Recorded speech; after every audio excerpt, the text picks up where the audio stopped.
दिन दूना रात चौगुना बढ़ने के लिए हमारी रफ्तार क्या है ये हमें सब पता हो तभी तो मार्ग को तय कर सकते हैं। तो पहली बात इसमें चला किससे जाता है, ये मन से मार्ग चला जाता है। आप आरती कर रहे हो, आपका चिंतन कुछ और चल रहा है। आप भोग लगा रहे हो, आपका चिंतन कुछ और चल रहा है। आप समझ रहे हो आप पूजा कर रहे हो ये अधूरी है, इससे कोई लाभ आंतरिक आध्यात्मिक जल्दी लाभ मिलने वाला नहीं है।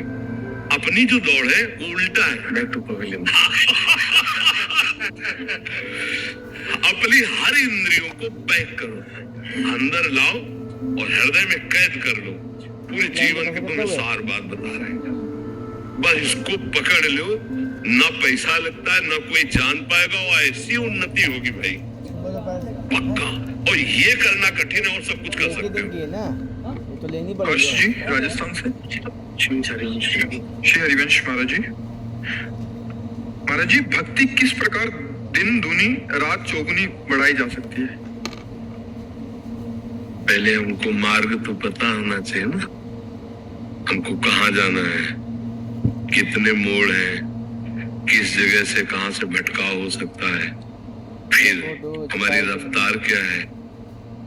दिन दूना रात चौगुना बढ़ने के लिए हमारी रफ्तार क्या है ये हमें सब पता हो तभी तो मार्ग को तय कर सकते हैं। तो पहली बात इसमें चला किससे जाता है, ये मन से मार्ग चला जाता है, मन से।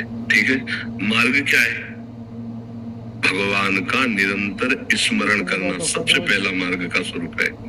अंदर ही अंदर स्मृति, यस्य स्मरण मात्रेण जन्म संसार बंधनात् विमुच्यते नमस्तस्मै विष्णवे प्रभु विष्णवे। जिनका स्मरण मात्र संसार चक्र को रोक देता है और मुक्त कर देता है उस जीव को। और भगवत स्मृति का तार राधा राधा राधा राधा मन से। जब निरंतर मन से आप नाम जप करने लगेंगे तो ज्ञान वैराग्य भक्ति सबका हृदय में प्रकाश हो जाता है। और जाना कहीं नहीं है, आना है, बाहर से अंदर आना है। हम लोग बाहर भटक रहे हैं जगत में, शरीरों में, भोगों में, हम लौट के अंदर आना है। दिन दूना रात चौगुना जो हमारी भक्ति बढ़ने का है वो बाहर से नहीं है। हम ज्यादा बाहर से इन बातों का महत्व नहीं देते क्योंकि खूब समझ बूझ कर बोल रहे हैं। आप आरती कर रहे हो, आपका चिंतन कुछ और चल रहा है। आप भोग लगा रहे हो, आपका चिंतन कुछ और चल रहा है। आप समझ रहे हो आप पूजा कर रहे हो ये अधूरी है, इससे कोई लाभ आंतरिक आध्यात्मिक जल्दी लाभ मिलने वाला नहीं है। आप पैसा कमा रहे हो, दूसरे को दान कर रहे हो, ये सब सांसारिकता के अंतर्गत है। शुभ और अशुभ दो प्रकार के कर्म है, ये अध्यात्म नहीं है, भक्ति नहीं है। भक्ति का शुद्ध स्वरूप समझना है।